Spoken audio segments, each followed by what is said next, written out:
Ladies and gentlemen, welcome to Raw is Ginger. Well, welcome to another episode of Raw as Ginger, and as you can see, we're missing our Ginger. Eh, Aye. so today it's just me and John Toner. So Toner, how are you? Not bad, mate. How you doing? I'm good. I'm good. Getting there. So today we decided we're going to talk about Backlash, or as it's been known for a wee while as WrestleMania Backlash, but they've dropped that now, apparently. Now it's just Backlash Aye. again.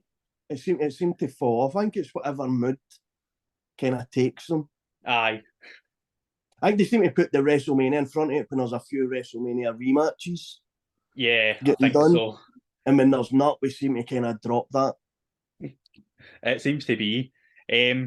But this, I think this is the first, no, it's the second one that they've had outside of America, because they've done one earlier in Saudi Arabia, and then they've got Night of Champions coming up in a couple of weeks, which is in Saudi Arabia, and they went to Puerto Rico so they could get Bad Bunny.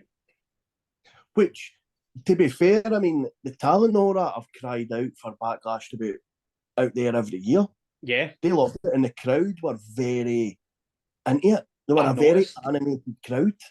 I've noticed when it's not an American crowd, it is insane. You can hear everything they're saying, but when But it's do an you think- American crowd, they're like, yeah. But do you think that's because you're not used to it? I think it is. It's on. I mean, you imagine, for example, I know it's coming to the UK, but if it was in Glasgow, for example, right, when it's easier for us to kind of go to, Aye. because London's still a bit of a trek for you to Oh, get I to, know. and hotels and everything else. But if it was in Glasgow, you would run to that, and because it's not something that you're able to kind of go to, like Raws, SmackDowns, NXTs, live Aye. shows, main events and stuff like that, you become so much more animated. So, like, holy shit, I'm here, I've got this, let's make the most of it. So I think when it's in America, they're used to it. Aye. I mean, there's It's Green like the Shirt football Guy. here. There's Green Shirt Guy. He goes to every single event. You see him front and centre, Raw, SmackDown, NXT, any pay-per-view. Sorry, premium live event. I mean, it's like the football here, though. People have got season tickets, so come in and out of football. But when it's, when people are going that maybe don't go as often, Aye. they're wanting to sing, they're wanting to get right involved. And I think the wrestling's very similar. Aye. It weirded me out, especially with the first match. And like they were screaming for Io Sky. And Aye. it's like, she's the bad guy. And they were going mental for her. And they were booing Bianca Belair, who was the champ. And I was like, that is insane. That match specifically, I actually thought it was a much better match than I anticipated it was going to be. Yeah. I didn't feel there was a need for the rest of Damage Control to get involved. I didn't really feel it brought anything. I think the only reason it happened was for them to show face at the event. Yeah. That never really brought anything to the match. Didn't really make any changes to the match either. Aye. But I thought the match was surprisingly very. Now there was a lot of kind of brawling parts here. There was quite a bit of top rope action, and I thought, this has been. And there was a few times as well with I know we always have in the main events like close pins. I know this wasn't a main event; it was the opening one, but how there was a couple of times where I thought, all right, that's it, finished then. And there was a kick out, and I'm thinking, shit. And for a period of that match, I did think, because I thought Bianca would retain before it. Yeah. But then when I was watching it, I thought, are they going to go with the crowd here? Are they going to take it away from her? Because she's had it for quite a while. Yeah. Now, and I thought, is this because I thought maybe that's the time to take it off her? She gets it, and maybe that's when Damage Control kind of implodes a wee bit. Aye, because it's not Bailey that's got the title. Yeah. So that's how they can break them up. But that was the sign for me a cracking opening match, because partway through it, I'm thinking, wait, what this they could go either way. Where are they going to go with this? Aye. Whereas before it, I would have wrote it off to being Belair every day of the week. Aye. It's as soon as I heard that was the match, I was like, well, she's obviously winning. But like yourself, I'm sitting watching it, and it's like the close pins. It's like, are they going to change this because the crowd are behind her?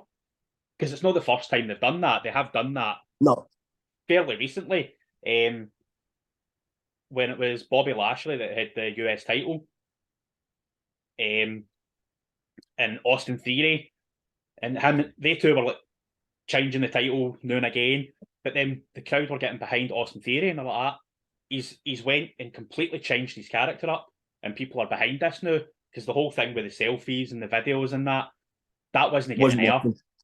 No. So they had to do something. So they took the title off him to make him go darker, and then the crowd totally got behind him.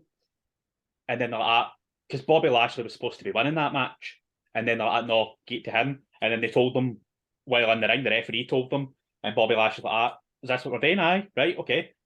And fair plays to him, he didn't argue about it, he done it.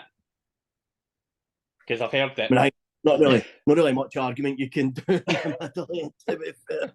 Few people would get away with that now as well. Aye, that's true. But it was like, are they going to put the belt on somebody else? I mean, she's had it for like over a year now. And like they kept saying that the longest female run in modern history, in the modern era. Aye. It's like, so it's not the longest, it's just the longest for a long time. Aye, it's the longest since they've said it's been the longest from. Aye. You know, it's like one of those, like, you know, it's the most since records began. I mean, can you imagine the year that records began? Aye. Fuck's sake, you'd be breaking all sorts of records. Oh, I know. But great opening match, especially it got the crowd worked up as well. It done the job.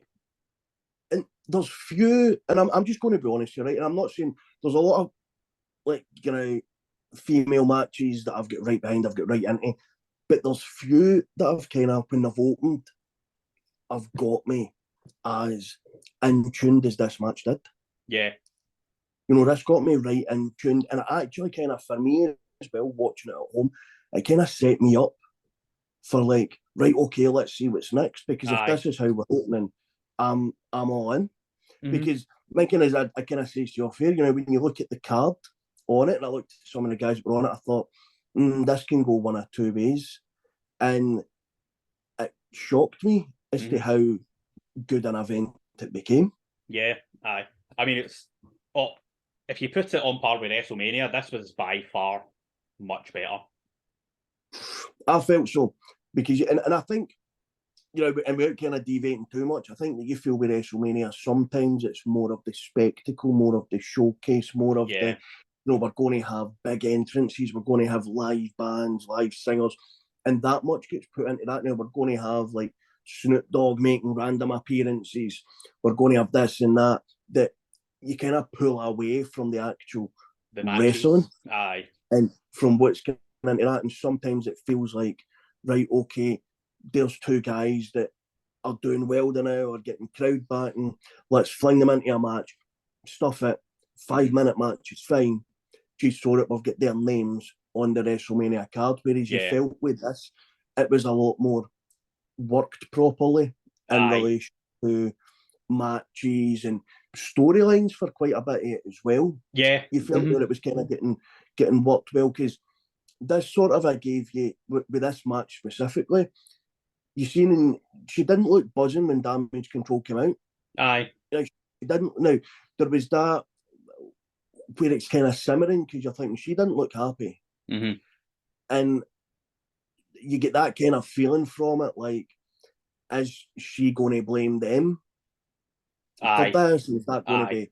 Now, you've kind of seen over the weeks, there's been now when Bayley was going to be the one going to look for a title shot, and now they're having a pop at Bayley, who quite happily turned around and changed and says, no, right, you go. Yeah. But then you kind of started to feel a bit of grumblings coming along. And with this, it was subtly done, but I felt done really well. Aye. Because you see some of the looks she was throwing them in, the camera was panning in. You know, so they're obviously working it. It's completely on purpose that they've done it, aye. Yeah, but you're going, I wonder, you know, so even in regards to storylines, that very much kept that going. Aye.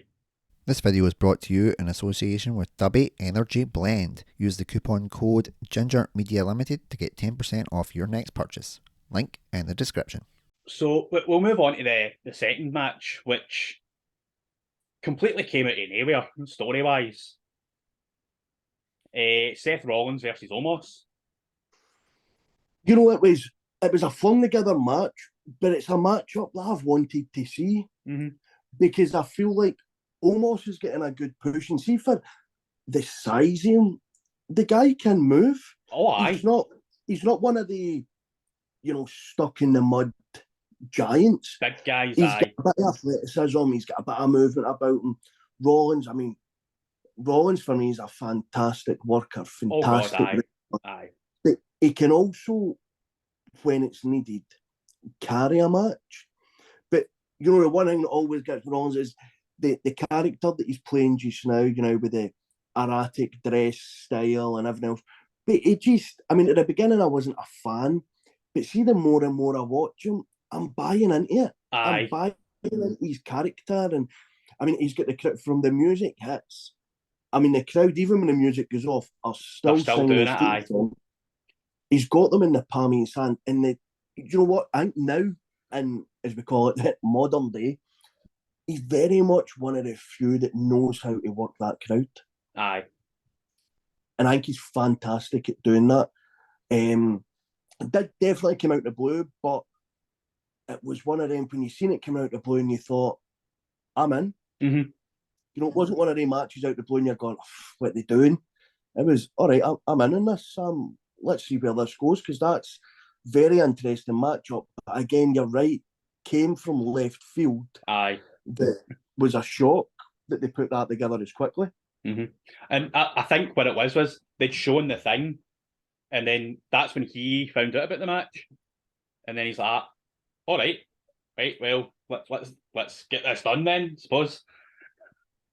Because you could tell when he was doing the one-on-one with him, he's like, yeah, let's do this. I'm all in. Let's go. Aye. And it even started pretty well. But at the beginning, Rollins controlled it. He was obviously hitting to get him off his feet and stuff, and playing two characters. It was a struggle. It wasn't happening with one hit, but it was consistent. He began to dominate early on in the match, which against Omos, not a lot of people. It's what you need today, aye. But and not very many have managed to. If you look back in kind of recent times, you've seen Lesnar struggle. Yep. And Lesnar, let's be honest, I think, for years Lesnar's been one of the most dominant characters in that ring. Aye. Physically dominates pretty much everybody comes up against. The great wrestlers he's come up against in great matches he's had, even in losses, he's dominated a lot of these people. So to see him struggling against Omos, and then see Rollins begin at the start of the match to kind of dominate it, you are thinking, well, there's a push in itself. Yeah. He just grabs that and runs with it. He's very good. I quite like the way that they kind of dealt with the MVP thing as well, in the sense that you knew that he wasn't going to just kind of stand there, but it was just nicely done where Rollins took him out, and that's the end of MVP for the rest of that match. Aye. Aye. He's not doing anything. And again, MVP, he can sell like nothing else. He knows the inside out of the business, and even though he's not an active wrestler now, and he's just standing at the side, you're always wanting to know what he's doing as well. And he's, again, because of the knowledge that he's got, he works great with Omos because of his mic work. Aye. His mic work's phenomenal, especially in comparison to Omos. Oh God, aye. Right, who should not be handed a microphone at any stage.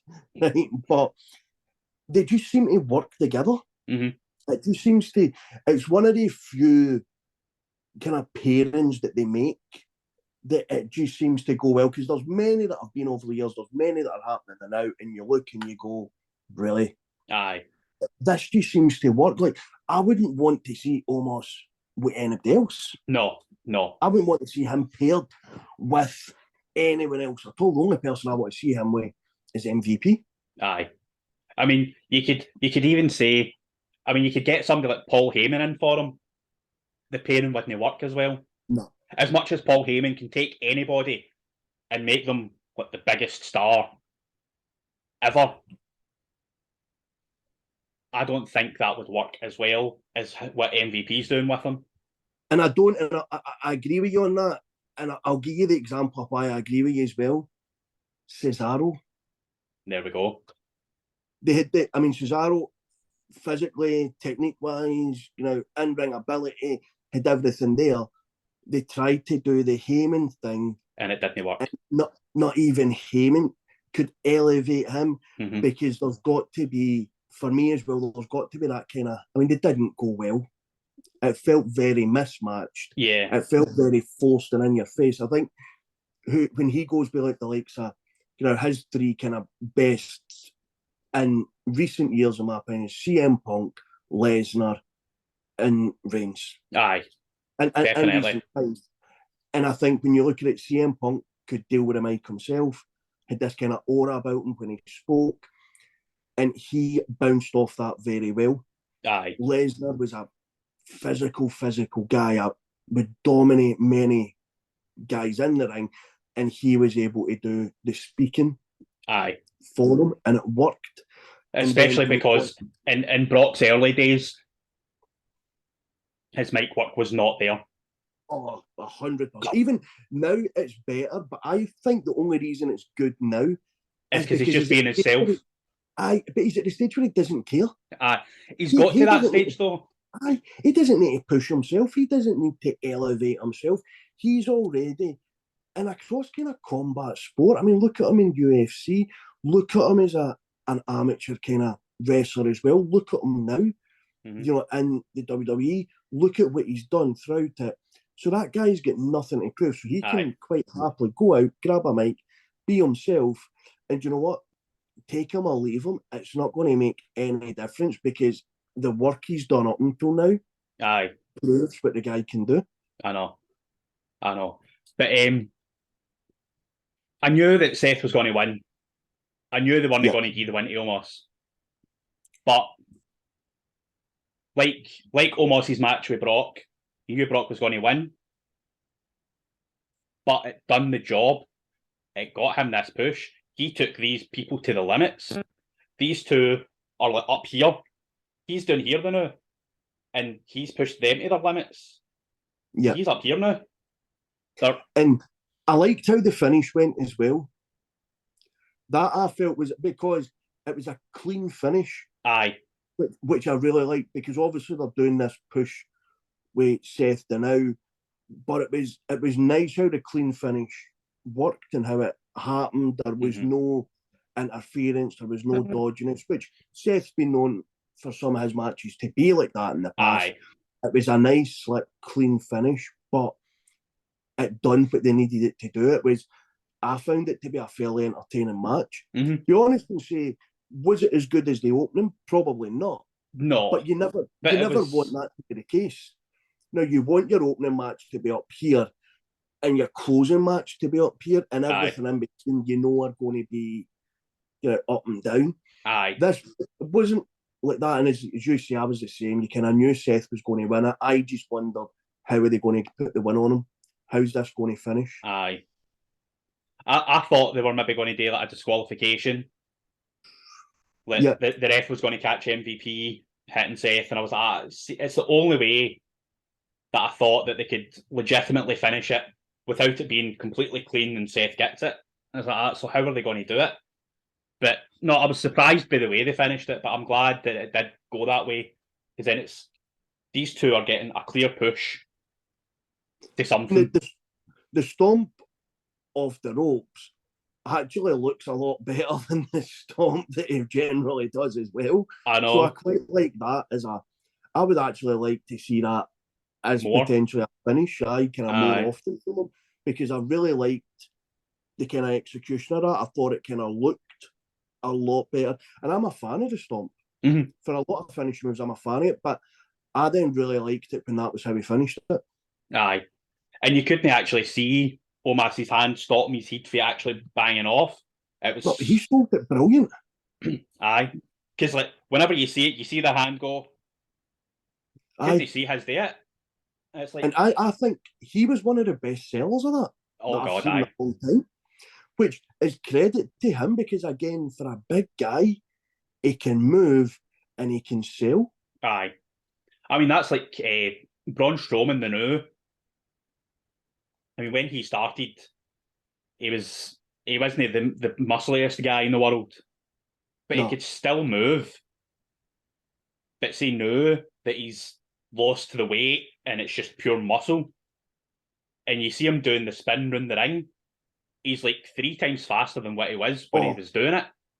I remember when he used to do that initially, and I used to think, I mean, surely somebody can hear him bouncing. You know what I mean? But now he's doing it with that much pace now in comparison that you're going, I can buy that they've not noticed him yet. Aye, they turn round, so oh, no, I'm doing again. Aye. Well, with that match done, we'll move on to match 3, which, again, I'm not surprised at the finish, but it was Austin Theory, Bobby Lashley, and Bronson Reed for the United States champion. I didn't like this match. See, the reason I wasn't a fan of the match is because, again, like you said, and I totally agree with you, you knew where the finish was going. Yeah. You knew who was winning it. I'm a big fan of Bronson Reed. And I feel like he's getting misused so much now for all the talent that he's got. I think that he could be pushing to be, legitimate challengers to the likes of Gunther and stuff. Aye. Could have some phenomenal matches, and even a 1-on-1 with Theory would be a phenomenal match. Oh, God, but he's been given this push-up, and he's losing. Now, we've seen it before, guys can come on, lose, bounce back, and go on this run and start to fight for titles, but the match itself, I felt a bit, for the 3 that were in it, and Lashley never used to impress me in his first stint. Since now recently he's impressed, and I think his in-ring ability has been phenomenal. There's not really much that I can say or complain about. Him and Theory have had a great kind of rivalry going. I think that's elevated Theory very well. Yes, it has. And the win, as I said, didn't surprise me. How he got it as well was very Theory-esque, if you like. Aye. In the sense of, I'm stealing this win. Like, I'm stealing it, it's mine, and I'm off. But the overall in the match, there wasn't any really great spots in it. It was very... And in a triple threat, you kind of expect to have a few big spots, a few kind of big moves at the very least kind of happen.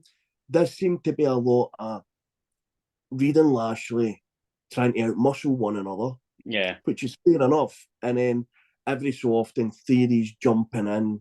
And then there was the double teaming for parts of it as well, which you get in triple threats. But it just, for me, I think that was the match I genuinely went to make a coffee. Aye. Partway through. And I thought, right, we know what's happening here. I can quickly jump. And when I come back, nothing that was going on in the match surprised me. I think I was away for about 3.5 minutes and nothing that went on in it surprised me. Aye. Again, for a title match as well, it's like you need to be, elevating the title matches. They should be on a higher level. I mean, see, for me, that match in a steel cage with a few bigger spots in it, Theory doing maybe stuff it, he's up in the cage, he's leaping off a couple of spots like that, a few suplexes from high up, a few kind of high risk moves, I think would have elevated that, and it would have gave it that next level. Because as you say, it is a title match. These are meant to be any title that's getting fought for is meant to be your bigger matches. Aye. And this very much felt like a flung together triple threat match, 2 past 10 minutes. Aye. I mean, the match itself lasted 6 minutes 50. So it wasn't even 10 minutes. Well, I'll go with their entrances and exits as well. I didn't feel like I had to add that in, but I feel like I need to now. But, so and that's it. A triple threat match for the title with 3 guys as elevated as they are. Because in NXT, Bronson Reed was the champion there. Aye. He was dominating in that. Lashley, we know he's held titles. We know he's dominated in a lot of matches. In theory, he's getting this push. So you would have wanted a bit more of a brawl than less than 7 minutes. Aye. I know. Probably one of the most, I felt, don't know about you, but one of the most disappointing matches of the night when you look at who's in it. Aye. What the outcome, what the actual match itself was. Especially with, like you're saying, like who was in it. Even though you've got Bobby Lashley, big guy, athletic as fuck. Yeah. Bronson Reed, but can move like nothing else. And it's always a shock when you see him move because of his stature, but what a mover he is. Aye. In the ring. I know. But and then Austin Theory, who's an athletic guy. I felt this, on paper, you would sit and think, this will be a cracking match to watch. And I felt like it done the job that they wanted it to do in theory, stealing the win, if you like. But it never kind of done anything for any of the guys in it.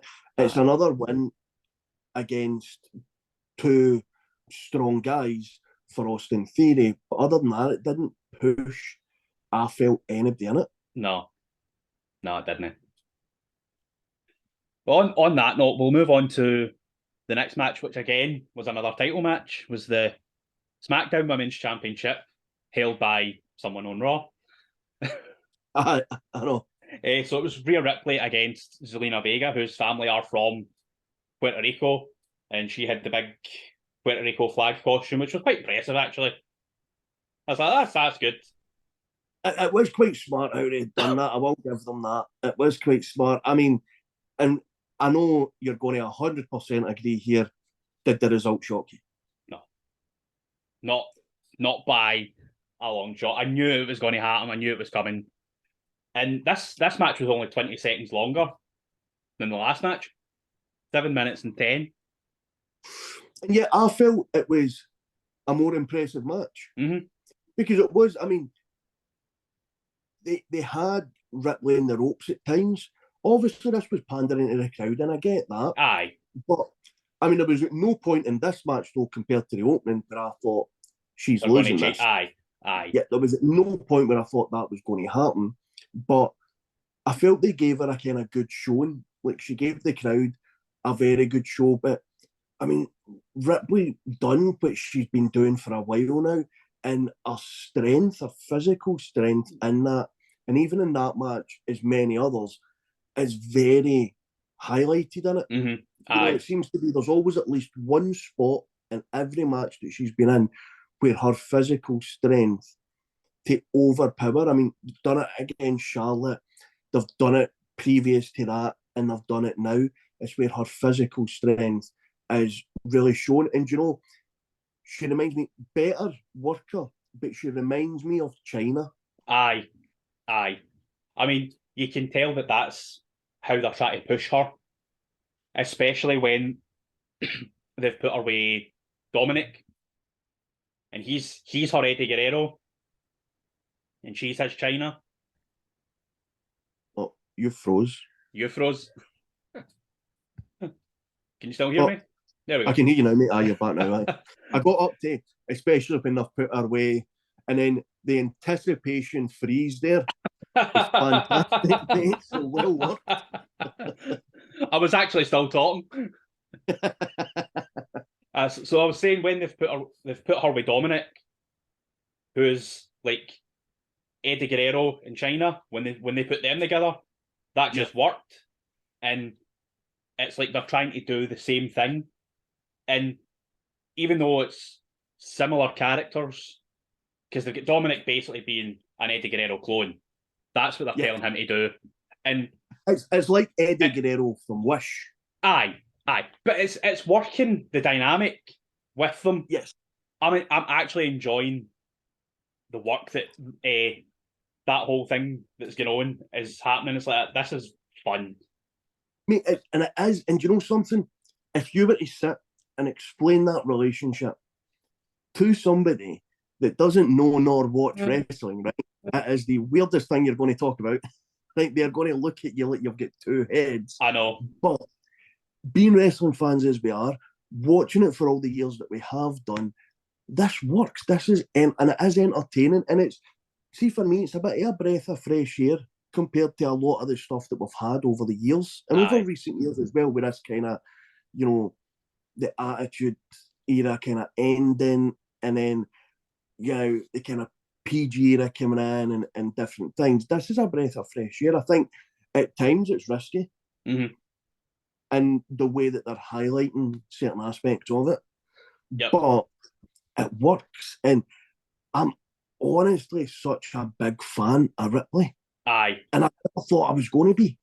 Well, I've followed her stuff for NXT. I stopped watching NXT for a bit, but then she got called up to the main shows. I was like, well, that's good, because then I can see where they're going to go, like, move her to, because she is such a dominating athlete in that whole area, and she needs that push. And now that she's got that push, it's just how long are they going to keep her there?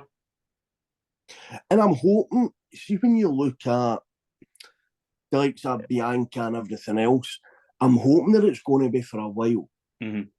Because I think it's needed to be for a while. And I feel like the way she's been pushed is, it would be such a disappointment if it wasn't for a kind of longer period of time. Aye. I think the only way that you could accept her dropping that title is if it's not clean. And that kind of brings out a bit more of a ruthless side there. And then she gets it back. Aye. Yeah.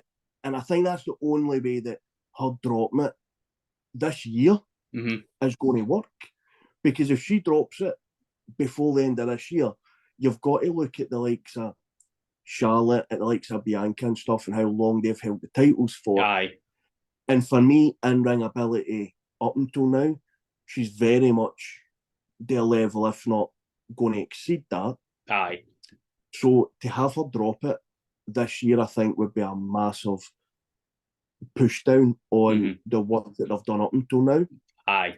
She needs to keep it till at least, I'd say at least WrestleMania. Yeah, and you could accept it getting dropped at Mania next year. You could kind of accept that, you know, she won it at Mania. She said entertaining matches and entertaining stories throughout the year, and she drops it then, because then as well, and as the market, a lot of people, you know, when you look at historically the people that you talk about, like, and I know it's more so men, but like The Rock, Stone Cold, Taker, everything else, you don't talk about them, and they held the title for years. Aye. You know, it was about the matches they had and the kind of comebacks and everything else. So, aye. But the way they're pushing it now seems to be its length of title reign. I know. And they can't give everybody a title reign for like 4, 5, 6 years. It's legitimately Disney work.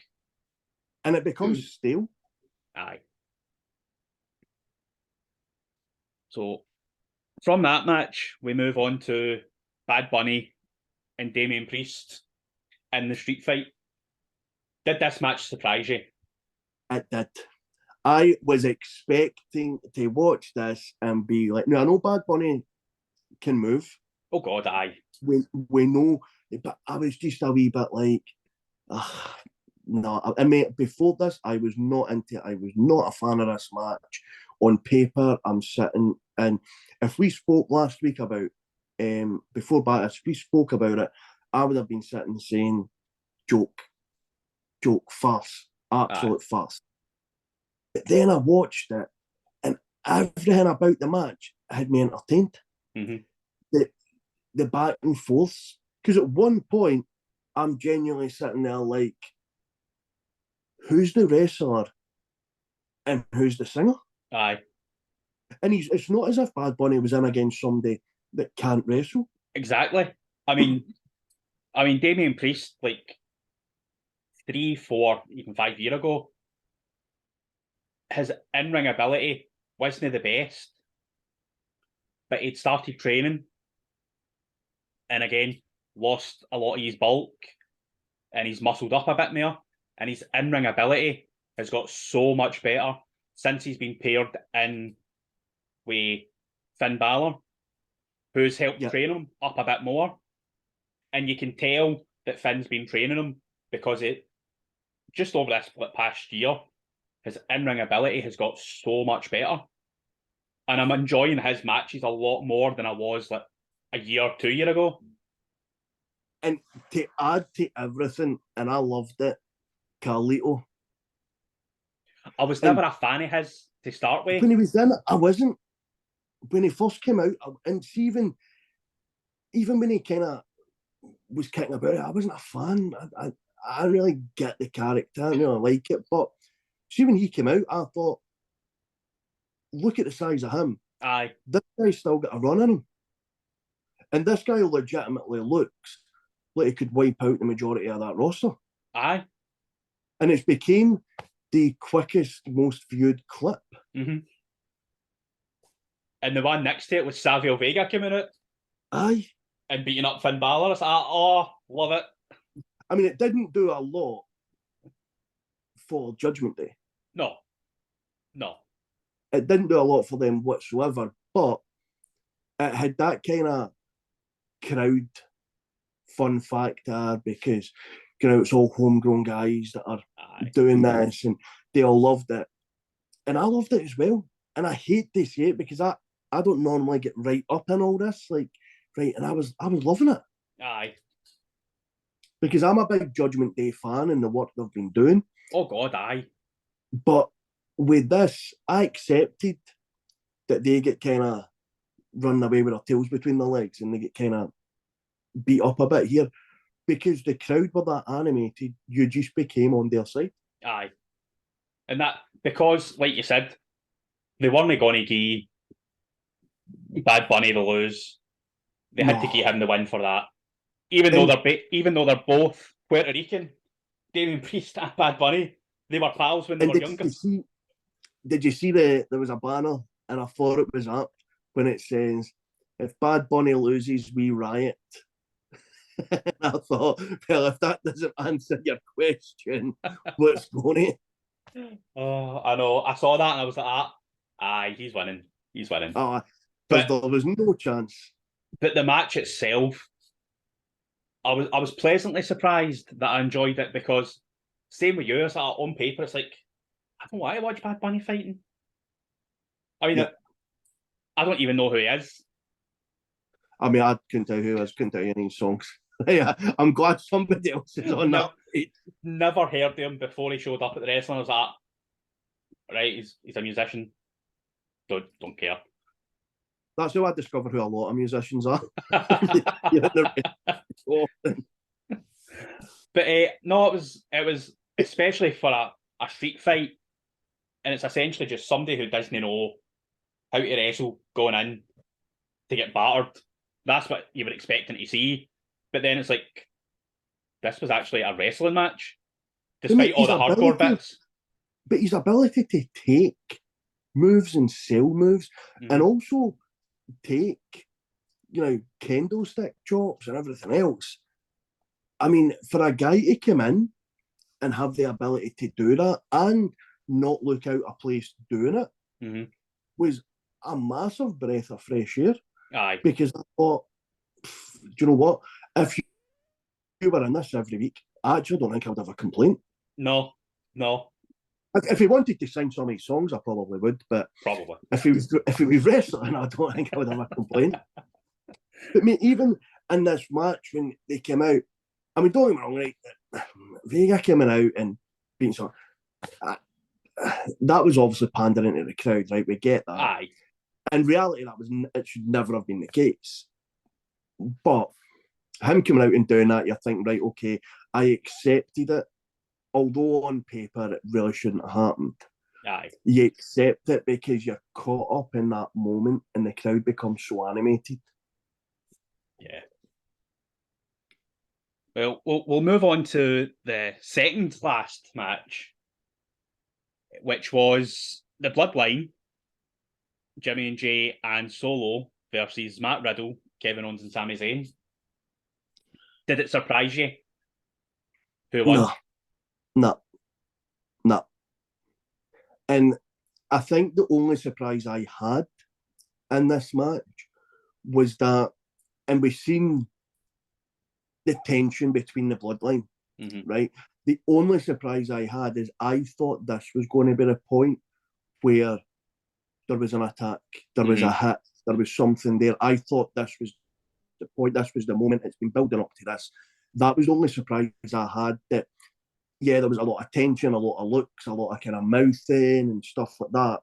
I was just very surprised that it didn't end in a scrap with them. I personally thought the match was going to end because Solo was going to take him out and then walk away. And he was going to get back to Reigns and kick about as his enforcer, and they were going to have been punted out the Bloodline. And that was very much how I thought the finish of the match was going to go. So how it finished surprised me, but who won didn't.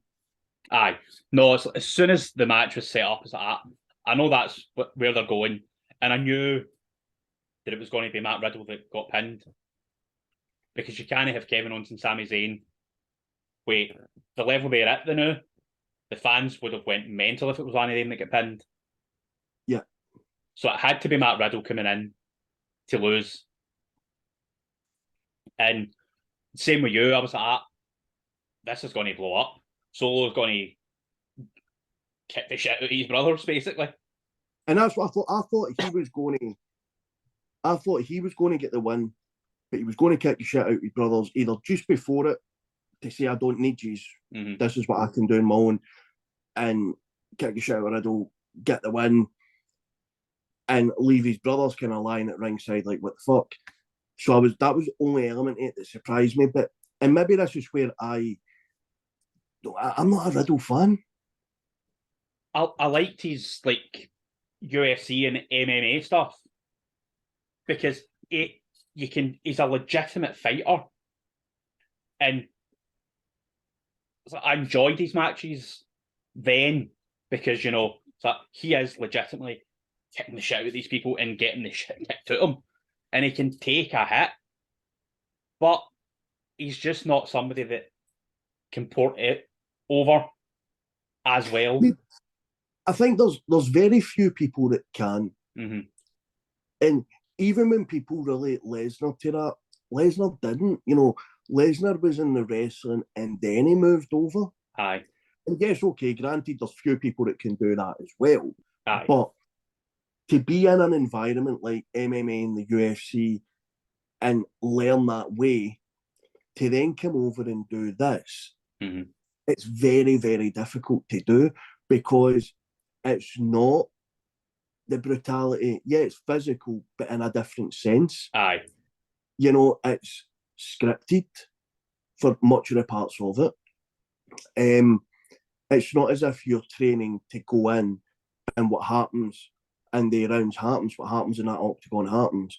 You very much need to be looking after yourself and the guys around you. And I'm not saying I feel that Riddle's a dangerous worker, because I don't, but it's just not.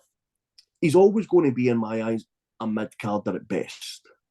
I think at some point, in my opinion, he's going to turn into a Miz Dolph Ziggler type who just get you jobbers.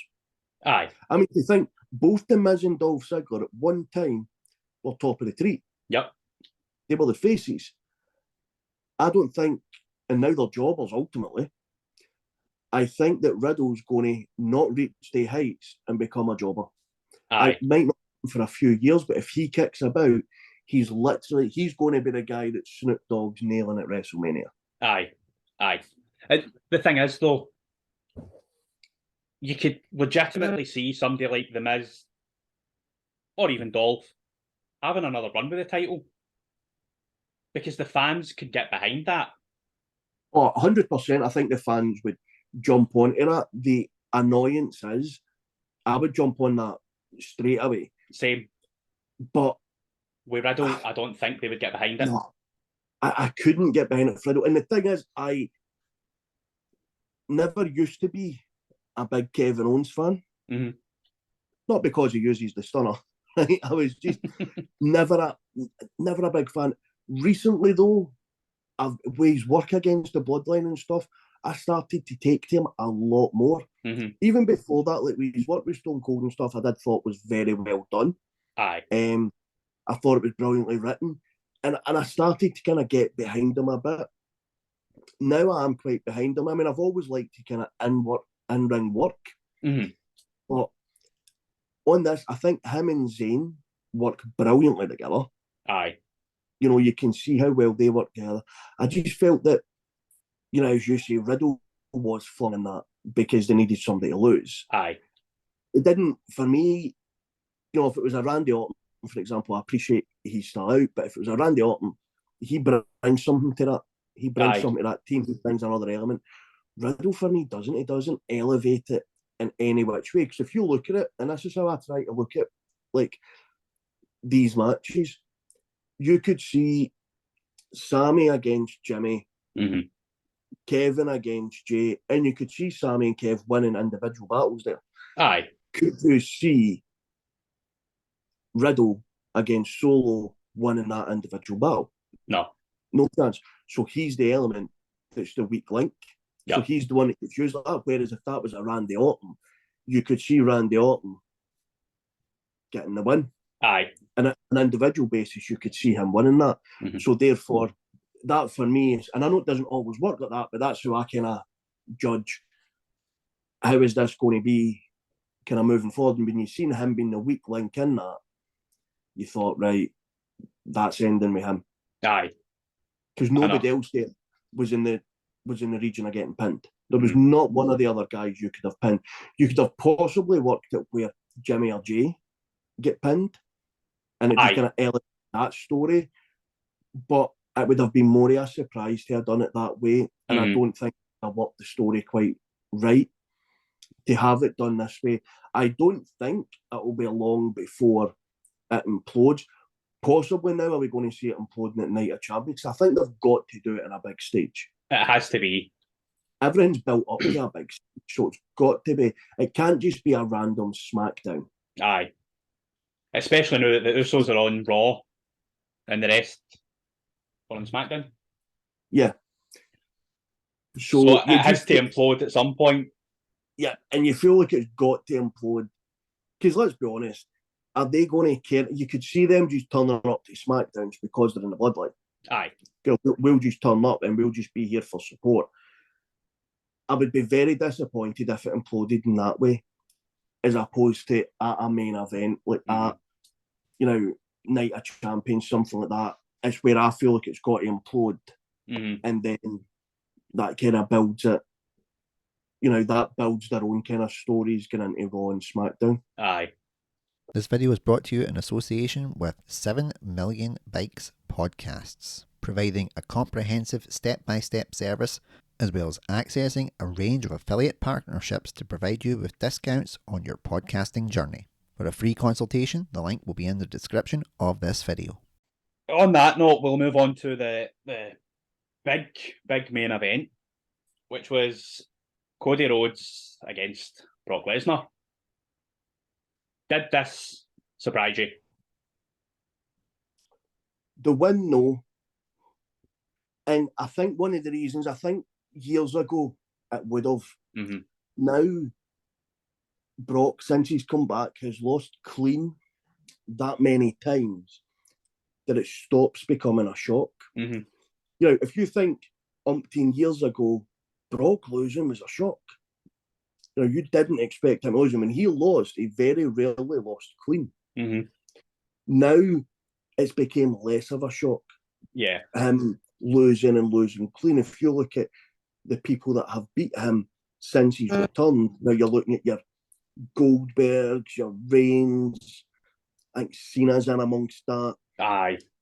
You look at all these guys. Lashley, is there about, you know, there's that many now that have beaten that never used to. That this wasn't a surprise, but I would still say it was a very entertaining match. I thought there was a lot in it, and it was, do you know what, weird kind of attitude era folk. Seeing the busted open kind of brought back to what you used to seeing most in the opening match in the attitude era. But somebody at ringside that was just there as a manager was getting busted open. You know, we used to see a lot of that, so it was nice to see that. Also, though, a surprise to see how planned it was. Because at the time watching it, I did question to myself, is this planned? Because we know Lesnar sometimes likes to do things his own way. So there was that question mark. But then after it, to discover, let's be honest, whether it was planned or wasn't planned, they're always going to say it was planned because it happened. So even if it wasn't planned, they're going to come out and stick by and say, yeah, this was planned. But that added that kind of element to it. You know, that kind of brutality element to the match. And it really elevated Cody. Because they're clearly pushing him. It's going to be Cody and Seth in the final for this title. That's how I see it going. Well, Cody's lost. Is he? So he was in his triple threat match in Raw, and Lesnar came out and took him out the match, put him through the table, and challenged him to a fight at Night of Champions. All right, I've missed Raw this week actually, so that's how I've. So basically, so Seth won. He got up to the final. I believe it to have been against Finn Balor. Right. Won. But Cody was in with Finn Balor, and it evades me who he was in with now, but it was the triple threat. Cody was controlling it. It looks as if he was going to win it. Lesnar came out from nowhere, pulled him out the ring, put him through the announce table, took the mic and basically told him, I want to have a fight. Backstage, Cody accepted this, so you're waiting to see now if there's going to be a stipulation. Clearly going to have a stipulation. It's not going to be a normal wrestling match. There's going to be more to that. Steel cage or a Hell in a Cell. Yeah, but I was the same as you. I seen this going. Before that, I seen this very much going the way of Cody and Seth were going to be in the final to see who fought SmackDown star, but not was Seth and Finn. So I think it was maybe giving Finn a bit of an elevation since he got leathered off an old guy the weekend before. So they're continuing with this story though. So this story's whether this will be the end of it. Because what you can see, whether it will happen or not, is you could see Cody losing, whether it's clean or not. You could see him losing, then it goes one apiece. And then it becomes, we need the trilogy to end this. So we continue on from there. So it'll be interesting to see how they end up, because it's very rare that you're going to see Lesnar getting beat clean, then going again and getting beat clean again, and getting beat clean off the same guy again. So it'll be interesting to see how they do that. I like, because how they finished it as well. And it was very, obviously, it was, you know, mirrored Lashley Lesnar, just roles reversed, really. But it mirrored that. So you do kind of think, you know, we've seen that done. And it wasn't even that long ago that happened. It was like two years ago, last year. So you're sitting and you're going, well, okay, because that's the easiest way to give the guy that you wanted to get the win without making Lesnar look specifically weak. The match done what it had to do. The winner of it didn't surprise me.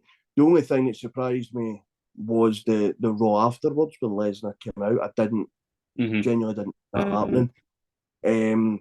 So the fact that they're continuing that story, because I thought this new title was potentially going to be Seth's or Cody's, and it was written for one of them to have it. Now I'm very much feeling they've got it written for Seth to win that, because I suppose then in the grand scale of things, the story's got to end with Cody getting Reigns' belt. His to then. I mean, that's who he wanted to beat for the title. So, is that what they're working to next WrestleMania? Well, the thing is, potentially what I did think was, imagine doing it at the Rumble. Imagine doing that at the Rumble, and then, because Reigns is very much now, and it's been announced a while back that he's a part-timer. Aye. He signed his part-time contract. And what I find laughable is your double champ holds a part-time contract. Yep. It's not the first time they've done it, though. I mean, Brock. Yeah. When he had his title run there, aye. It wasn't because, as you say, when you see something, I mean, they've done it with The Rock as well. Granted, that was a while ago now, showing a bit of age here, but they've done it with him, and I'm not a fan of it. No. Because you want to see when you're tuning in and you're tuning into Night of Champions, you're tuning into Backlash, you want to see your big titles getting fought for. Aye. That's what you're tuning in, and all right, we've got the network, so we pay a monthly subscription, you get kind of most stuff off that. But if you were buying this, right, off of your Sky, off your Virgin, your pay-per-views, and it's like, what, the best part of 15, 20 quid a time? Something like that, aye. And you're not seeing the main title getting fought for. I know. And you're going, what's the point? I mean, if look back during the Attitude Era, even the Ruthless Aggression Era, every pay-per-view, bar a couple, every single title would be up for grabs. Aye. And that's what you want to see. I don't mind seeing Raws or SmackDowns where there's no title match, but even the champ's not in a match. Maybe doing a bit of a promo, maybe doing a bit of work, but not in a match. I don't mind that, because especially back in the Attitude Era, they built to a story. Aye. They built to something which, at main events, at your pay-per-views, that's where it ended. Aye. That's what they went into, and that's what everything built up to. Whereas now, you feel it a lot more drawn out. You feel like, maybe it's workers' rights now, but you feel like your talent, I've got a lot more say. And yeah, I appreciate the work that Reigns has done. I appreciate everything that he's went through in his kind of personal life. But to allow him to keep the titles and take a part-time contract, the perfect opportunity was to give Cody Rhodes the belts. Aye. But they're never going to allow a guy to leave them, set up a rival company, and then come back, and in the first main event, now WrestleMania, that he's back for, he's in the main event of it, and then wins the titles. And it's really, I think the way it does, it's like I'm not allowing somebody to go away and do that. There's not a chance he's getting away with that. He's losing. And I think it was more of a personal thing that he lost and not a business decision. Because even if it wasn't him that was fighting Reigns, say it was Rollins, for example, I would have still been like, put the titles on Rollins, put the titles on a guy that's turning up every week. Aye. And when Lesnar was the part-time champ and The Rock was it and everything, I was the exact same. Put the titles on a guy that's turning up week in, week out, and is going to promote the belts, and at your main events is going to fight. I mean, and it was known before it, but Reigns wasn't even there. Aye. At the weekend, and he's been pushed for Night of Champions. Who's he fighting? Exactly, to fight who? Because I mean, that's what this weekend, but next weekend. And we know that it can't be Cody getting any type of stipulation together. Aye, he's fighting Brock. So that's not happening. Because Brock always has to be at Saudi Arabia. That was in the contract. As long as Brock Lesnar's contracted to WWE, he has to show up and wrestle.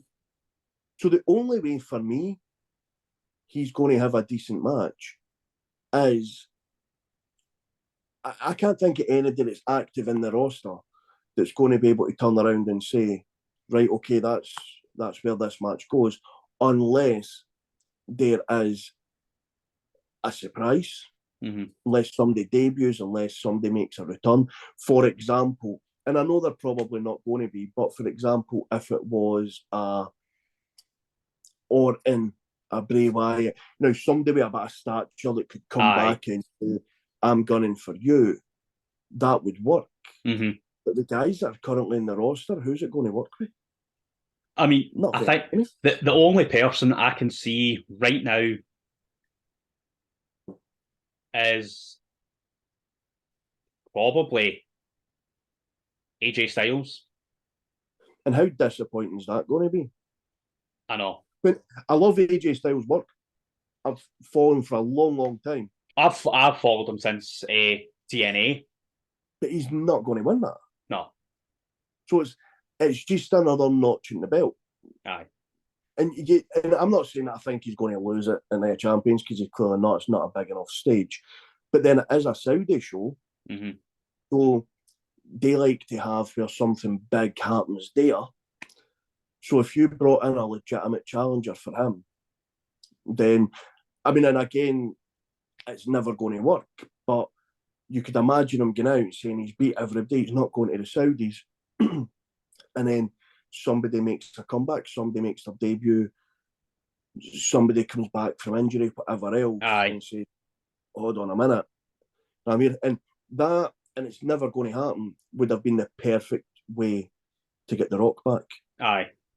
And they would have got their match, because the thing is, even if The Rock was to beat him, could then jump onto Raw the next night, say he wants to be the fighting champion, he wants to give everybody an opportunity that they'll never give, and puts an open challenge out, and who they want to put the belt on, for example, a Rhodes or something, comes out, wins, gets the belts, and that's the passing of the torch kind of done. But you feel like if he ever does fight him, The Rock's going to lose. Because they'll continue to try and elevate Reigns, which is frightening, because he's clearly at the latter end of his career now. It should have been done 2 years ago. Clearly. But it's just that it seems to be that they're pushing Reigns for the sake of pushing him. It's like they've had him for this long now, and they've given him his ups, his downs. They've put him against Triple H. They've put him against anybody that they could throw at him. And now it's like he can just sit back, weigh the belts. And because of the way they've pushed him, who's left? Exactly. Who legitimate challenger-wise is left that he can't turn around and say, I've beat. And there's not many kicking about now that you would see. I mean, when you look at the people that are getting pushes now, I mean, Rhodes is getting a push, but Rhodes is in a rivalry with Lesnar. Rollins is getting a push. Rollins going to be fighting for the heavyweight. At that, so the two main people I think that have been given pushes are both in matches. Unless it's going to be somebody like Omos or Bronson Reed, because he's never fought them. It potentially could come out as challengers, but you think, look at the losses they've had recently. They're not on a level to go, well, that's an acceptable person you think's going to win that belt. It needs to be somebody that's, not in the same sense, but remember in the WCW days where Goldberg kind of ripped through a lot of the roster and you knew where he was heading. And that's the kind of thing that they need now. They need to have somebody. I thought Bronson Reed was genuinely going to come in and rip through. Now, everybody. Have a few matches and you start to rip through people, maybe get to a stage of fighting Omos or Lashley and beat them, which would then have elevated them, especially the Lashley one. I felt that would have elevated them, and then that would have put him, I thought, potentially in line to have a rivalry with Gunther, or to go in a rivalry with Reigns. And kind of go from there. But it'll be interesting to see who they pick from the go. And the thing is, they've not really got long to create somehow. This is going to feel very much like the Rollins Omos match. It's just going to come together. I know. And I mean, they've got to a stage now where it's like Rollins is your champion with the heavyweight. Reigns is your champions with the unified ones. The only people that could legitimately take the belts off each other is they two. Yep. So is it going to be title for title? Unify all three? And that is just going to defeat all purposes as to why he's brought in this new title. So I don't think you're going to see them to the two champions and whoever they become locking horns for a year, 2 years. I think it's very much just going to be a kind of backseat thing. But it'll be interesting to see how they start to progress. After this Backlash, it kind of answered a few questions. But opened up really so many more. I asked so much more.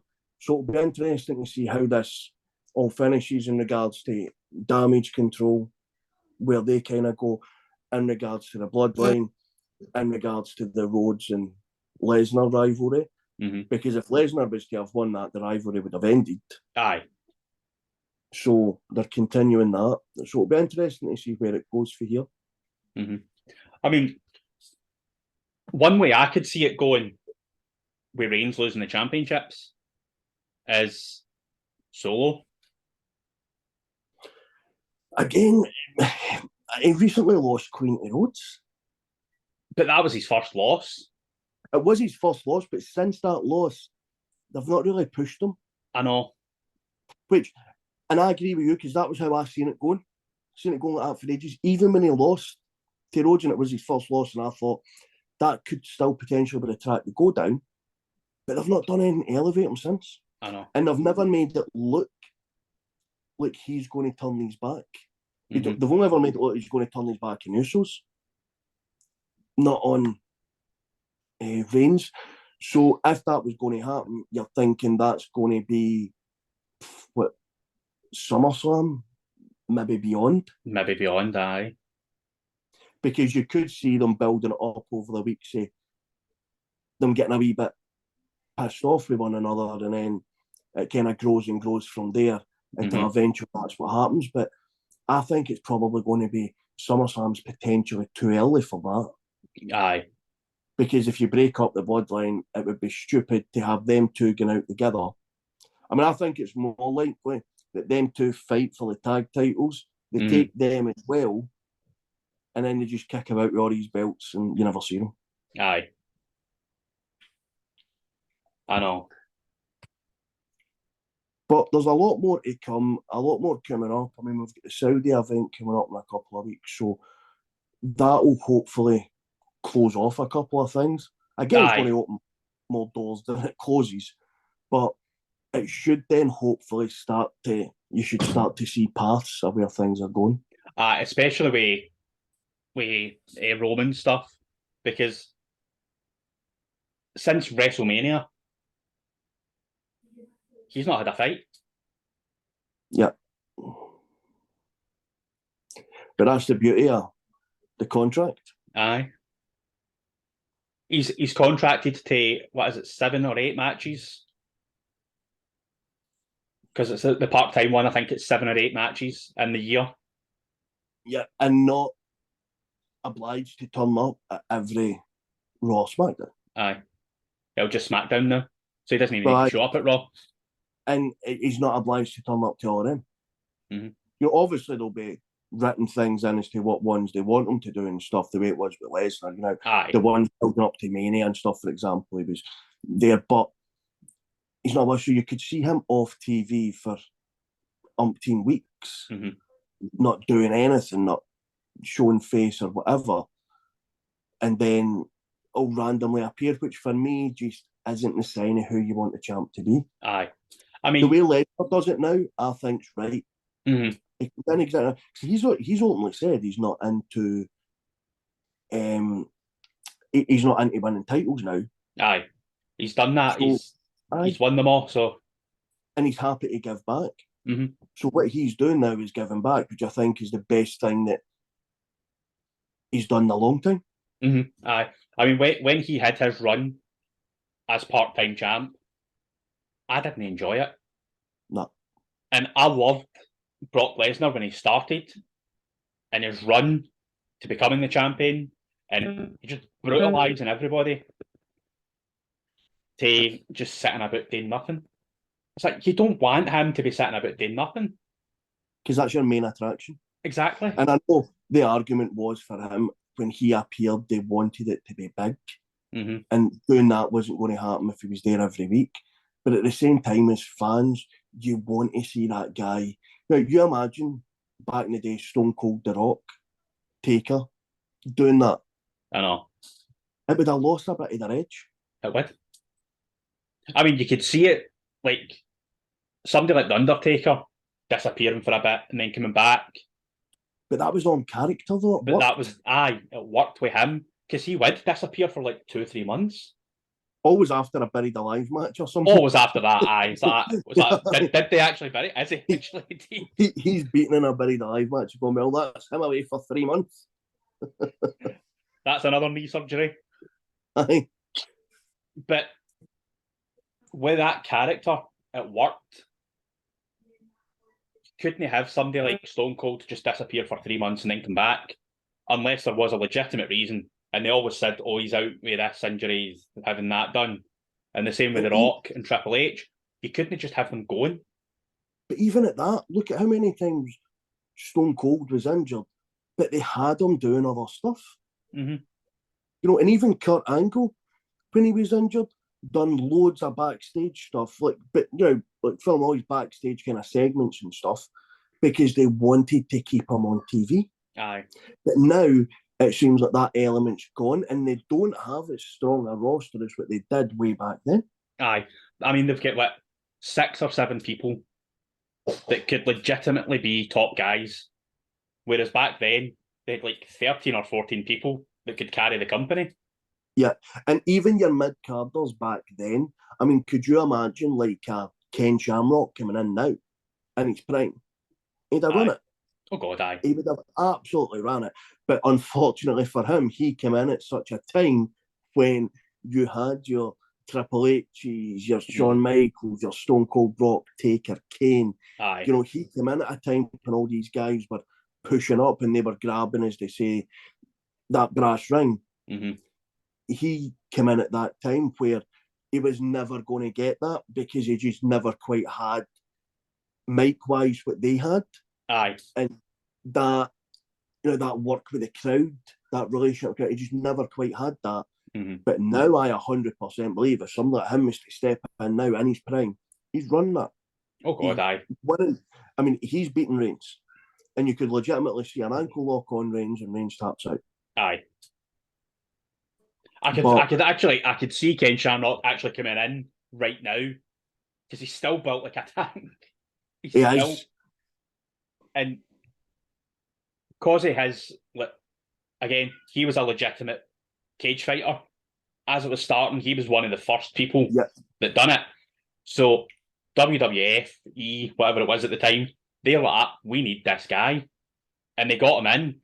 And personally, I thought that they should have given him a run with the title. 100%. Easily, he could have had like a 3 to 6 month run with the title. And then they could have moved it on. And the one thing is, and I think this was the beauty of that era, he's probably not the only person you could say that about. Oh, God, no. That's the beauty of that era. You look at the era now, how many people can you say that about? Not many. Not a lot.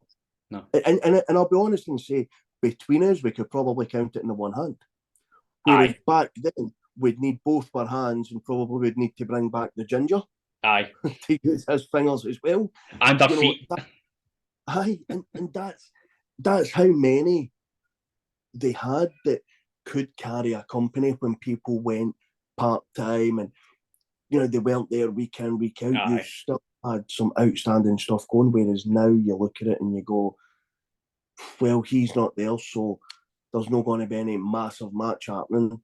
Aye. I mean, like when it was the 2-man power trip and then Triple H tore his quad, there was still people there. They put the belt on Jericho after that. Yep. And he ran with it. Because they had the people there, even though when they put it on, he wasn't top tier at the time. He was still very mid card, but they gave him that, and he ran with it, and he became top tier. And not many people in their debut come back from getting slaughtered from The Rock. Aye. He ended quite a few careers with some of the shit he said. Aye. And not many people come back from that. I mean, look at Jericho now, still outstanding. Mm-hmm. You know, some of the matches he has now still, I would say, top level matches. Oh God, aye. I mean, I know after he left and then he went to Japan and he put on a bit of weight, and even though he wasn't in his prime at that point, he was still putting on like 4 or 5-star matches in Japan. And then he went to AEW and he's got back to like a level of fitness that is top tier again. And he's still having these 4-star, 5-star matches. And that's for me, that's what you want to see back here. Aye. Because there's not been enough top level matches. I mean, I think overall 3-star matches is what they're hitting. Yeah. And you get the occasional one that surprises you that you would maybe give a 3.5 to. Aye. But even that now becomes a rarity. Mm-hmm. I mean, even this event for me, I would say, surprised me. It was good. 2.5. Aye. And I think it would be ridiculous for me to give it any more than that because not enough matches drew me in. There was not that, it was such, again, predictability. Aye. There was no match I seen the outcome of and I went, didn't see that coming. Aye. Maybe it happened, I never quite seen coming in some of them. Aye, but it was very predictable. Aye. I mean, I think for the past like 2.5, 3 years, everything's been so predictable. Yeah. And that's what I'm hoping changes. I'm hoping that when Reigns loses, I feel that's when it's going to happen because it's going to get to a point then now it's at it where you expect him to win. Aye. That he's going to get beat. People are going to go, holy shit, he just got beat. Mm-hmm. And then I feel more of an element of unpredictability coming back. Aye. Because they've done a poll about the big main events where he's fighting, and something like 30% of people leave when the main event's starting if he's in it because they know What's he's not losing. And it's like, yeah, fair dues. Aye. Because it's like, there's not going to be any surprises. And he's going to win. Aye, exactly. I mean, this contract that he's got, the new, runs out in 2024. So, unless he does another part-time contract, he will be the champion until that runs out. Yep. In 2024. And then they might be like, oh, we'll give you it so that you can have your 7-year run. And we can say that you beat Bob Backlund. Which I can see legitimately happening because Vince McMahon hates Bob Backlund and he doesn't want that to be the longest actual run of a champion. He wants it to be a Vince boy. And it's a shame for us as fans because it's not what we want to see. Aye. Well, but I won't say, mate, it's been a pleasure. Always is. Aye. So on that note, we've both given it 2.5 stars. I mean, I don't think we could have given it any more, despite some of the matches being a lot more enjoyable than some past pay-per-views. I think, they need to really step up their game. Yeah, I think 3-star matches were the kind of height of what was hit, but I think there was a couple of matches in there that I could have easily given 1.5 stars to, and that's what drags it to a 3 in my eyes. Aye. I mean, as much as I enjoy Sami Zayn and Kevin Owens' stuff and the Uso stuff and Solo, I'd say that was like a 1-star match. Oh, 100%. It's just, they you went into it knowing what was coming. It's like, you know what's going to happen. Aye. So you can't get drawn into it if you know what's coming. Aye, because you always then just sit on the outside going, when's this happening? When's this happening? Oh, there we go. Aye. I know. But on that note, we'll leave it there, and the next big event is in a couple of weeks, so we'll probably do that one, and maybe we'll have 3.5 stars. Fingers crossed, mate. But Roman's fighting in it, so it might drag it down to 2. Oh, it's definitely dragging it down to 2. Well, I hope you've enjoyed if you got this far, and join us the next time, which for us will be tomorrow. And for you, it'll be in a couple of weeks. So, till next time, see you later. Cheers.